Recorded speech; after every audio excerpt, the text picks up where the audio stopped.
Good morning everyone! Welcome to my vlog. Magpapakbet po tayo. Happy Thursday! August 21. Tama ba kiyan? Lagay na po natin ang kamatis.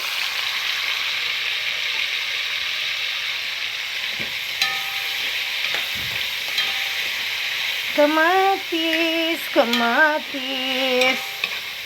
Siyempre, ang ating gulay, yung nakasupot-supot lang, ayun lang ang apport dito sa Manila. Ang aking pinakbet. Ganito po ang pagluto ko ng pakbet, mga dear. Kasi yung iba po, pinakukuluan, sabay-sabay na po. Ayun ang nakasanayan ko noon, doon sa Kailokanuhan. Ganun po sila talaga magluto. Yun din po ang turo nila sa akin noon, kaya... Pero ngayon, ginigisa ko na siya.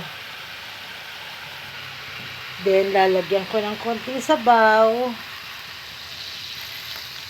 Yan. Okay na po yan. Takpan natin. Mamaya ulit. Ayan na po siya. Malapit na po siyang maluto. Maya-maya konti. Ayan. Luto na po siya. Thanks for watching again to my vlog. God bless all. I love you. Mwah!